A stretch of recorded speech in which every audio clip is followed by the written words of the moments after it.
What are we going to give for the itch? Aside calamine lotion, yes, antihistamine, yes, we can give antihistamine. Just the same way we give antihistamine for chickenpox, antihistamine can also help with shingles. So antihistamine tablets, calamine lotion can help with the rash. Pain medications because the rash is usually painful.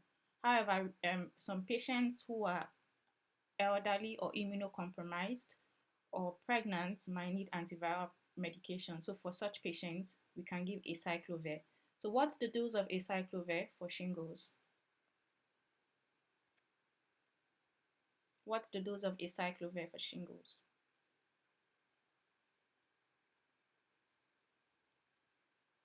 800 milligram 5 times a day, that's correct. Okay, 800 milligram 5 times a day, that's the dose of acyclovir for shingles. Okay, so what else was I going to say? So don't forget, for the learning point for this question is that shingles can be contagious.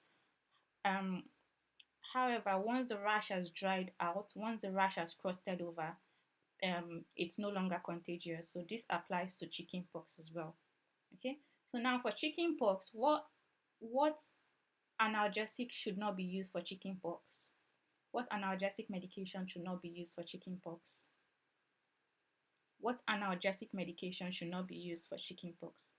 Ibuprofen, yes. So if a patient has chickenpox and they're experiencing pain, then we should give paracetamol, not ibuprofen. Ibuprofen is not used for chickenpox. In terms of vaccines available for shingles, do you know what age patients are eligible for shingles vaccine?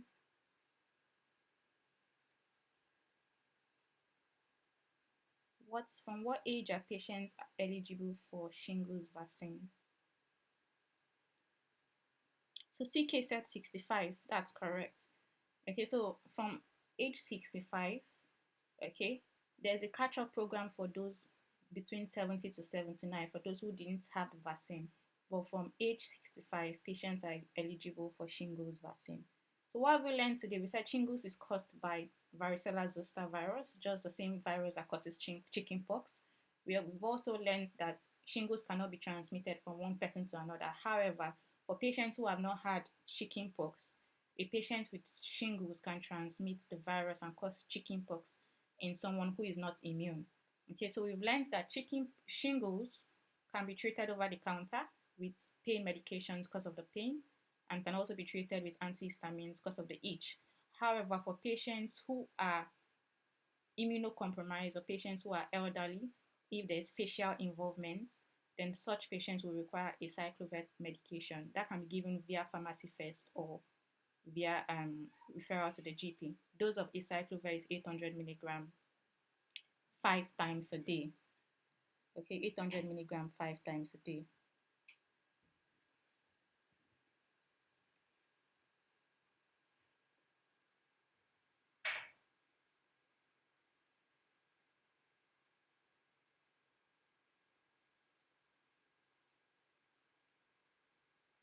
So I've got the next question in my screen.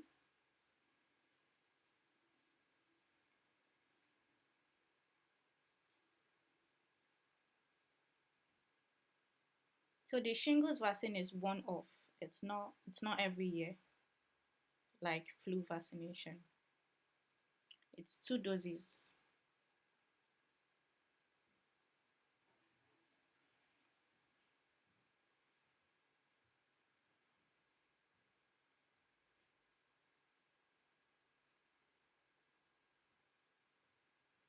So a 62-year-old woman presents to your community pharmacy seeking advice. She reports symptoms, weight gain, tiredness, and increased sensitivity to cold. Which of the following tests would be the most useful to determine the cause of her symptoms? So generally, once you've had chickenpox, you are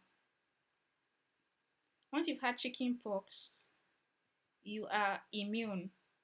Okay, but just to be on the safe side, pregnant women should also not come in contact with people who have shingles. But once you've had chickenpox, it provides a certain level of immunity for you. Okay, so for this question, I've got a couple of answers. The woman presents with weight gain, tiredness, and increased sensitivity to cold.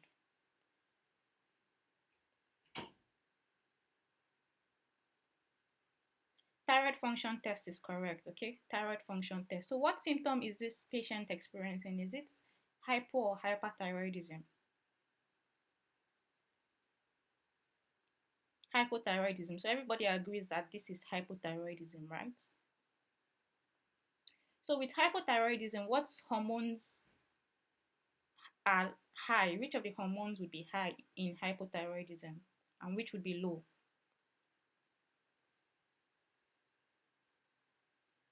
So TSH would be high, okay? Which would be low? T3 and T4, yes. T3 and T4, which are your thyroxine hormones, would be low, while the thyroid stimulating hormone would be high. And the reason why thyroid stimulating hormone is high is because the thyroid levels are low. So the pituitary gland has to produce more, sends a feedback for the body to produce more thyroid hormones, and that's why thyroid stimulating hormone is high. So if a patient has hypothyroidism, then the thyroid stimulating hormone will be high, while the T4 and T3 would be low. Okay, so the answer to this question is thyroid function test. Now let's quickly recap on symptoms of hypo and hyperthyroidism. So with hyperthyroidism, would expect fast response, high and fast response. Okay, so we're going to have fast heart, fast gut, fast metabolism. So that's the way to remember. Fast heart, think of your palpitations, tachycardia. The heart rate will be fast, so the patient will experience tachycardia in hyperthyroidism. Fast gut, the patient would have diarrhea as well. Okay, the metabolism would be fast as well, and that's why patients would have weight loss, because due to fast metabolism and increased used calories. Heat intolerance as well. So this is a way to remember the symptoms of hyperthyroidism: fast heart, fast gut, fast metabolism. The increased metabolism will cause weight loss, heat intolerance, tremor. Remember, patients that have fast heart rates will tend to have tremor. So these are symptoms of hyperthyroidism. For hypothyroidism, it's slowed response. So the gut would be slow, and that's why we would have constipation. The heart rate would be slow as well. That's why we would have bradycardia. Cold intolerance, weight gain due to slow metabolism. The body is not expending as much energy as in hyperthyroidism. In hyperthyroidism, because of the fast metabolism, there is increased calories being used, and that causes weight loss. For hypothyroidism, the patients will experience weight gain. Okay, so let's quickly recap. For weight gain, is that hypo or hyper? Weight gain, hypo or hyperthyroidism?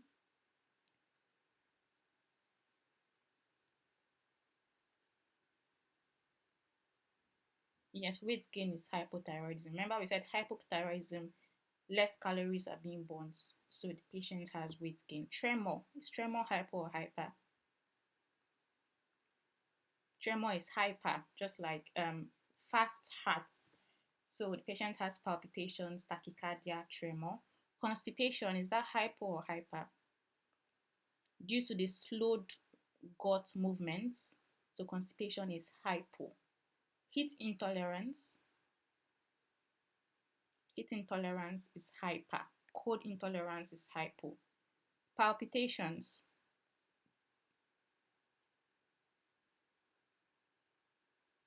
palpitations, yes, palpitations is caused by hyperthyroidism. Diarrhea, is it hypo or hyper? Hyperthyroidism for diarrhea. What about anxiety? Yes, anxiety is hyperthyroidism. Thanks, more. Thanks, Joy. Bradycardia.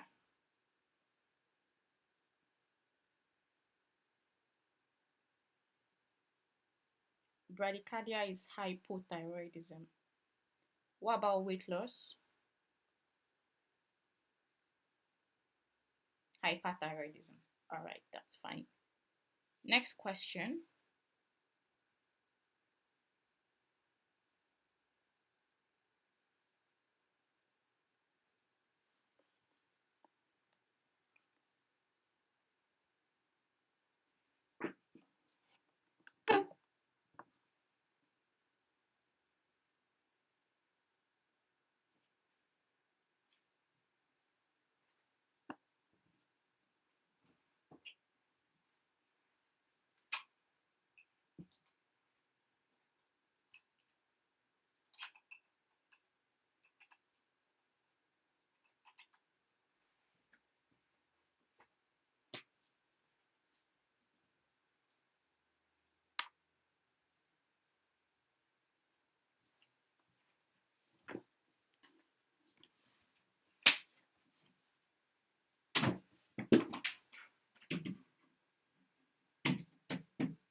Okay, so ibuprofen may increase the risk of bleeding and foaming, and well done, Jessica. That's the right answer to this question. So now let's look at the other options. So option E says ibuprofen may increase the risk of slow heart rate when taken with diltiazem. Okay, so ibuprofen does not cause bradycardia. Okay, however, diltiazem is a calcium channel blocker. It's a Is it a rate limiting calcium channel blocker or not? What kind of calcium channel blocker is diltiazem? It's a rate limiting calcium channel blocker, okay? So it's going to cause bradycardia. So can you give me examples of medications that will cause bradycardia if given with diltiazem? Can you give me an example of medications that will cause bradycardia if given with diltiazem? Beta blockers, okay? So if a patient is on a beta blocker and diltiazem, then would expect bradycardia. Aside beta blockers, can you think of any other medication?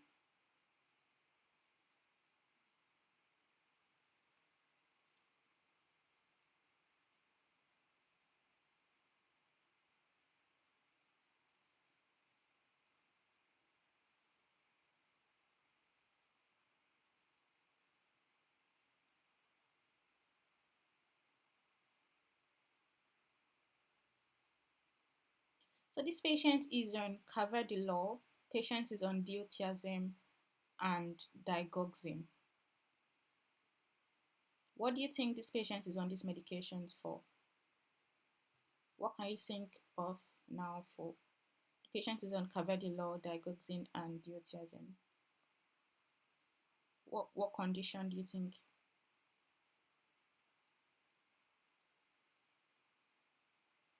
Yes, thank you, Rihanna, and thank you, Fumi. Yes, so this patient could be treating atrial fibrillation. Remember, for rate control, the patient is usually treated with beta blockers, calcium channel blockers, and digoxin. Okay, so let's look at option B. Option B says ibuprofen may increase the risk of low blood pressure when taken with amlodipine. So, what's the relationship between NSAIDs generally and blood pressure? Would NSAIDs cause low blood pressure or would it worsen hypertension? What's the relationship between NSAIDs and blood pressure?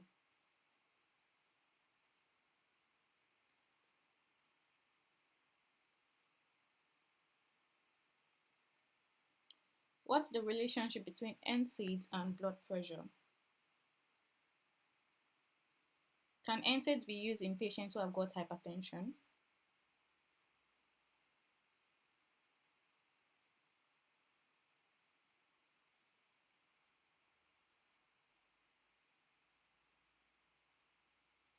Yes, thanks Shintu, thanks Gmat, thanks Jessica.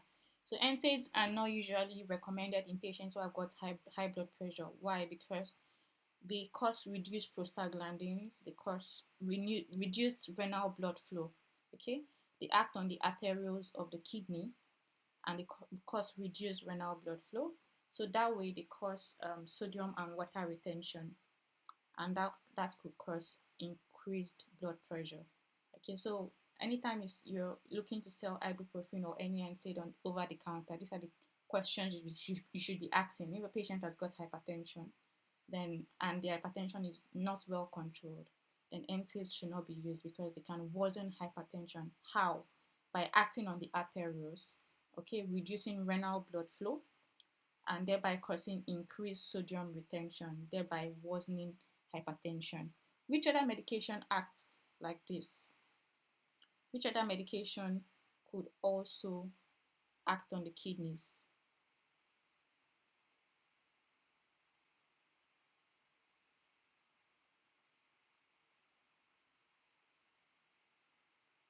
Yeah.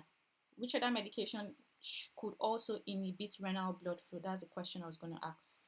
Okay, so ACEI, thanks for me, thanks Jessica. So ACEIs would also act on the kidneys, okay, and could also cause reduced renal blood flow. Okay, so generally remember your sick day rules. Okay, sick day rules. The reason why we are stopping all of those medications is because of the effects on the kidneys. Okay, they could cause acute kidney injury. So NSAIDs, diuretics, like Fumi has said, ACIs generally. So option C says ibuprofen may increase the risk of nausea when taken with digoxin. Nausea is a symptom of digoxin toxicity. Is that true or false? Nausea is a symptom of digoxin toxicity. Is that true or false? Nausea is a symptom of digoxin toxicity. Is that true or false? True. Yes. Thanks, Rihanna. Thanks, Jimat. Thanks, Shintu. So can you quickly recap on other symptoms of toxicity, digoxin toxicity, aside nausea? What are the other symptoms of digoxin toxicity? Okay, so Jimat said sick and slow. Okay, can you expatiate on what sick and slow means? CK says yellow vision. That's correct. Visual, more it's more of visual disturbances, yellow or green halos. Okay, what else aside visual disturbances? We've mentioned nausea already. So nausea, vomiting, yes, vomiting as well, loss of appetite, visual disturbances. Those are symptoms of digoxin toxicity. Can you give me one medication that could increase the risk of toxicity with digoxin? Can you give me one medication that could increase the risk of digoxin toxicity? So Rihanna said furosemide. Okay, how does it cause increased risk of toxicity with digoxin? Through hypokalemia, yes. So medications that can cause hypokalemia like diuretics, like furosemide, and even your thiazide diuretics like indapamide can increase the risk of hypokalemia with digoxin. Okay, and that could cause increased risk of digoxin toxicity. Yes, omeprazole is also an enzyme inhibitor that could also increase the risk of digoxin toxicity. So we've recapped symptoms of digoxin toxicity. We mentioned nausea and vomiting, sick and slow. Okay, sick and slow. So the slow is for bradycardia. So remember when I asked what other medication can increase the risk of bradycardia if taken with diltiazem. So beta blockers, digoxin as well can also increase the risk of bradycardia. So bradycardia, nausea, vomiting, visual disturbances, loss of appetite, those are symptoms of digoxin toxicity. And we said medications like diuretics can increase the risk of hypokalemia with digoxin toxicity. Okay.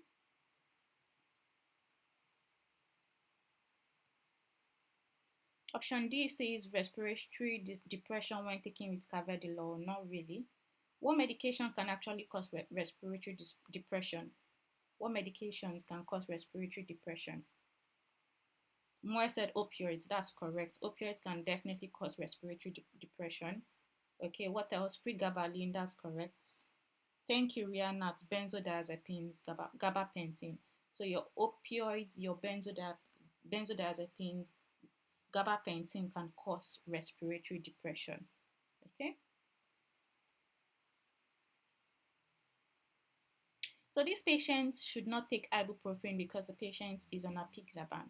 So what over-the-counter medication would you rather give?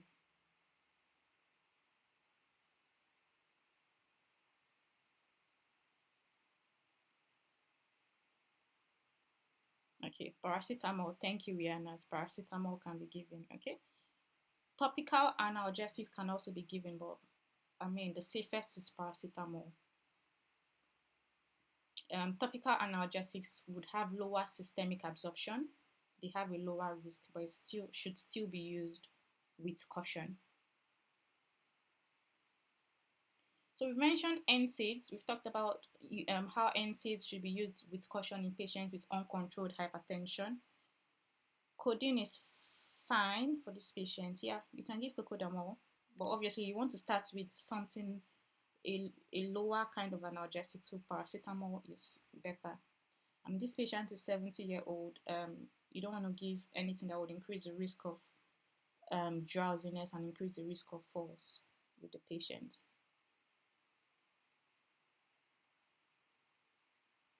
ibuprofen has the least risk in cardiovascular disease. It has a low risk, okay, but that doesn't mean it's the safest. Okay, so I was asking about NSAIDs generally. So what other risk groups do we have? We've talked about how NSAIDs should not be used in patients with uncontrolled hypertension. What other group of patients? Joy said heart failure. Yes, thank you. Remember that if you get a question and the patient has heart failure and you need to treat the patient with, say, gout, because that's a common GPhC question. So for such patients, you would rather give, what medication are you going to give for gout treatment in patients with heart failure?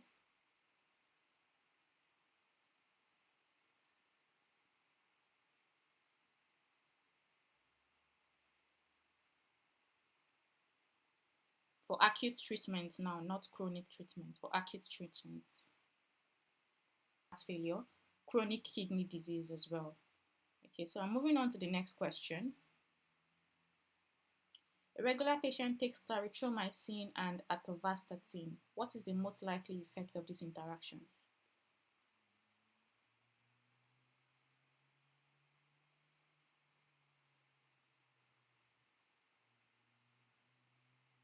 Everybody agrees, okay, this is a very common scenario that you're going to see in practice when a patient is on atorvastatin and the patient gets an acute treatment for an antibiotic, say clarithromycin. Okay, what kind of conditions would you commonly see clarithromycin being used to treat?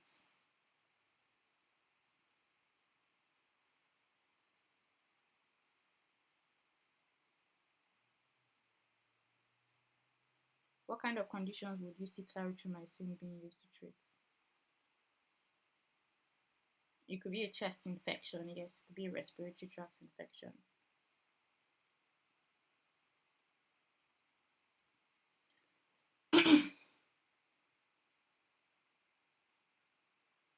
Okay, so now let's quickly recap on statins. The first question I'm going to ask is what is the strength of statin? What kind of statin is used for secondary prevention?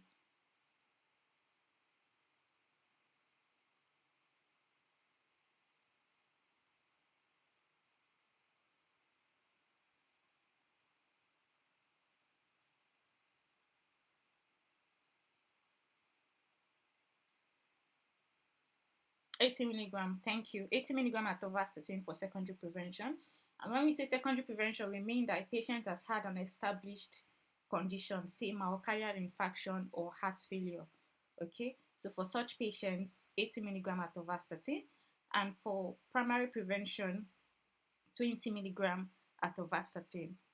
Okay, so now still regarding statins, they said this patient will have a high risk of rhabdomyolysis. What are the symptoms of rhabdomyolysis?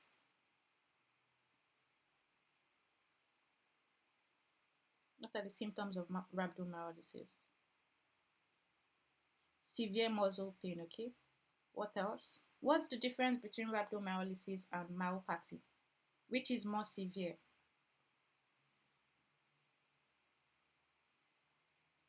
What's the difference between rhabdomyolysis and myopathy? Which is more severe? Yes, rhabdomyolysis is more severe, okay? So with rhabdomyolysis, the patient would have severe muscle breakdown that could affect the kidneys, okay, could cause kidney damage.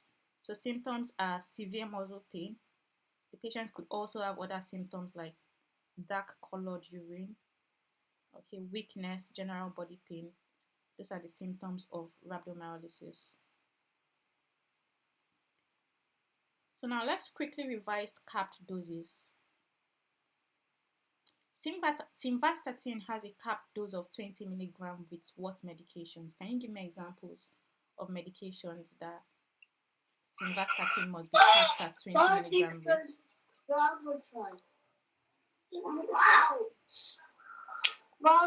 Be capped at 20 milligram. So I've got ranolazine from Moe, I've got verapamil from Joy, amlodipine from Moe, amlodipine from CK, amlodipine from Rianat, amlodipine from Fumi, amlodipine from Joy, ranolazine, diltiazem. Okay, so yeah, just remember that calcium channel blockers in general, that's a better way to remember it, especially amlodipine, verapamil, and diltiazem. Okay, amiodarone and ranolazine. I think a mnemonic and a way to remember is CAR, CAR, C for calcium channel blockers, A for amiodarone, and R for ranolazine. Okay, so what medications would require simvastatin? What medications would require simvastatin to be capped at 10 milligram? Fibrates, thank you for me. So fibrates, like, what are the examples? Okay, bezafibrate, thank you, Joy. What else aside? What other medication would require simvastatin to be capped at 10 milligram aside fibrates? Cyclosporine. Yes, thank you, Rihanna. Cyclosporine, okay? And finally, simvastatin is contraindicated with what medications? Give me examples of medications that contraindicate the use of simvastatin. We've already mentioned one on this question. Clarithromycin, yes. What else? Which antifungal agents? Which antifungal agents?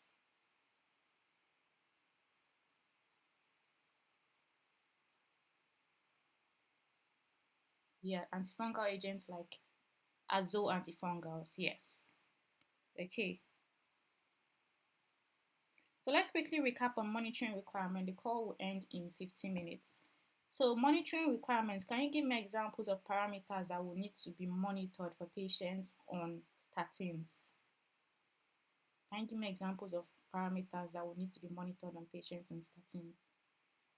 Full lipid profile, yes, we need to have a full lipid profile so we can compare, okay? HbA1c for patients who are at risk of diabetes. Liver function test, very important. What else? So we need to also check for secondary causes as well. Example for hypothyroidism. We need to do thyroid function test, okay? So for creatinine kinase, is it for every single patient that we're going to monitor creatinine kinase? So remember that for creatine kinase is not for every single patient. It's for those who are at risk. Okay, for example, those who are presenting with muscle pain, muscle symptoms. Those are the patients that would require monitoring of creatine kinase. However, for liver function tests, we do a baseline monitoring for every single patient. Okay, so we need to monitor every single patient because of the hepatotoxic side effect of statins. Okay, and we said, when do we stop a statin regarding the liver function? If the liver function is what limit, above what limits? If the liver function is above what limit? The three times here, ALT, alanine transferase, that's the enzyme we look out for, ALT, alanine transferase. So if the ALT level is greater than 3 times the upper limit of normal, then we do not continue with the statin. What about creatine kinase? 5 times, yes, if the creatine kinase is 5 times the upper limit of normal. My next question is, statins are safe in pregnancy. Is that true or false? Statins are safe in pregnancy. Is that true or false? It's false. Okay, so what time period do patient need to stop statin for before trying to conceive? 3 months, yeah. So stop statin 3 months before trying to conceive. Okay. My next question is, which statins would need to be taken at night?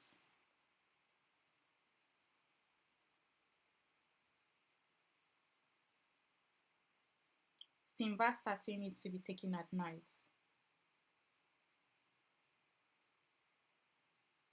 Okay.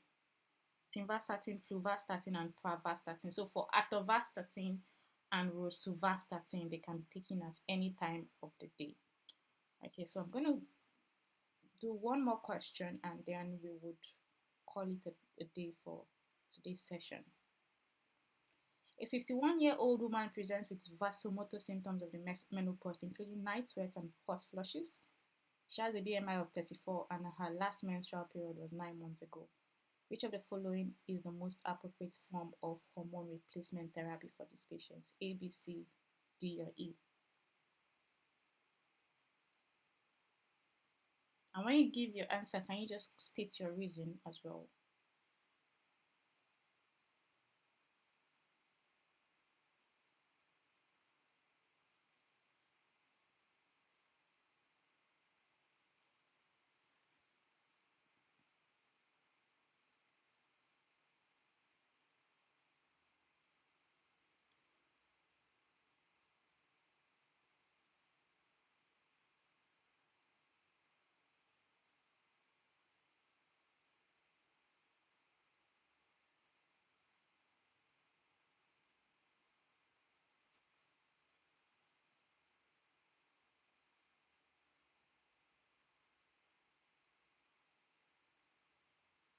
So I've got an answer from two people. Any more attempts? Which of the following would be the most appropriate form of hormone replacement therapy for this patient? Okay. All right. So let's look at it together. So we've got Queen Catway says B. Iqbal says please explain.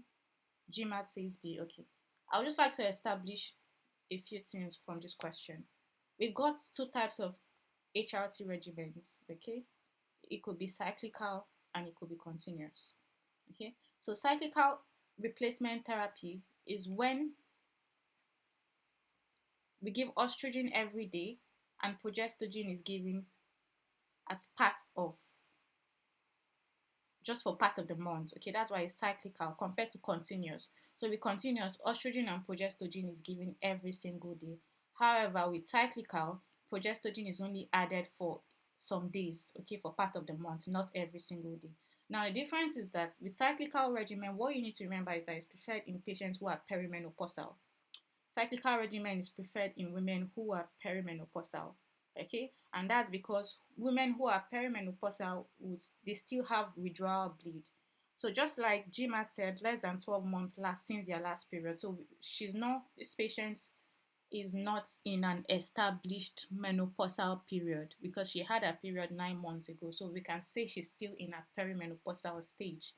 Okay, and cyclical regimens are preferred in patients who are in their perimenopausal stage because it mimics the natural hormone cycle. Okay, so the patient will still have a monthly withdrawal bleed just like she has generally. However, for continuous HRT regimens, the patients do not have a bleed, okay, because they're in their postmenopausal stage. So with the continuous regimens, they're not going to have any bleed because the estrogen and progestogen is given every single day. So the bleed happens due to the changes in the hormones, especially with progestogen. So even if you don't remember anything, just remember that it's like cyclical regimens are given in women who are in their perimenopausal stage, while the continuous regimens are given in women who are in their postmenopausal stage. So now back to this question: why do we not give estrogen only HRT? Why don't we give estrogen only HRT in this woman? Why don't we give estrogen only HRT in this woman? So Fumi said she has a womb. Okay, so what's wrong with giving only estrogen in patients who have a womb? What's wrong with estrogen only regimens in patients who still have a womb? Does anyone know?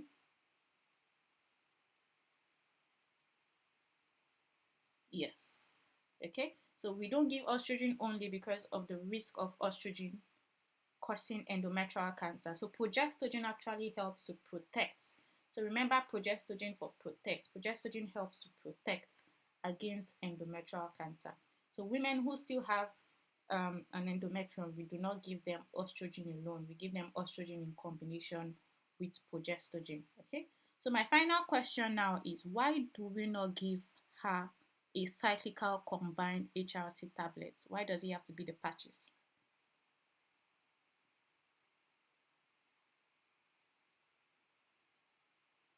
Does anyone know?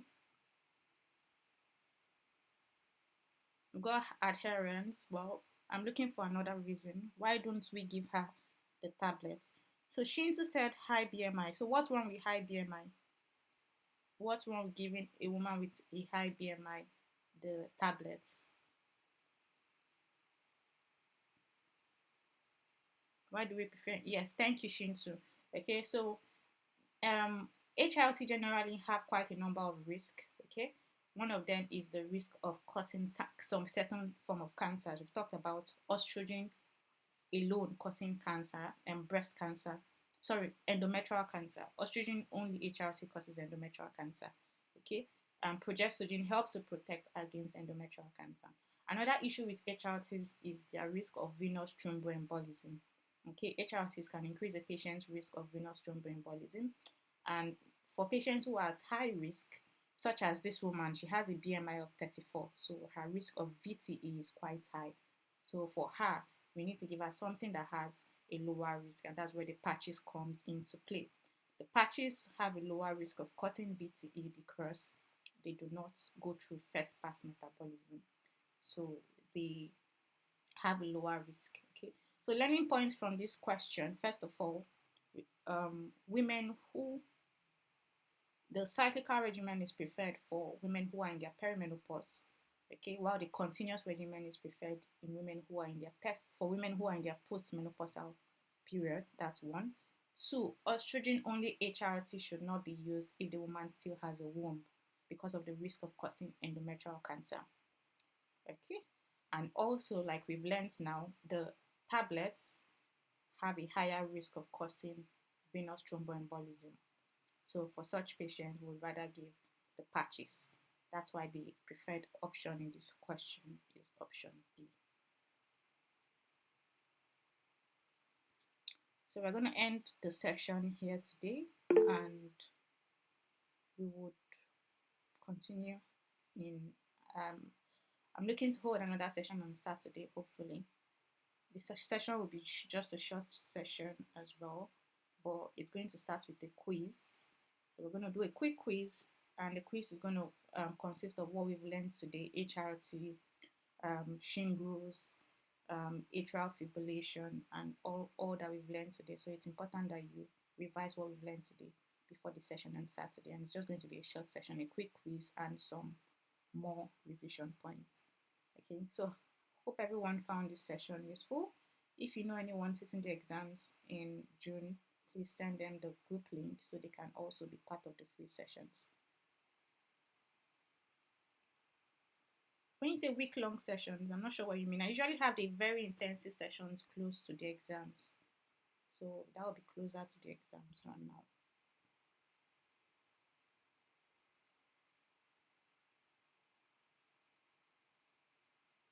All right. Thank you everyone for joining. Have a good night's rest.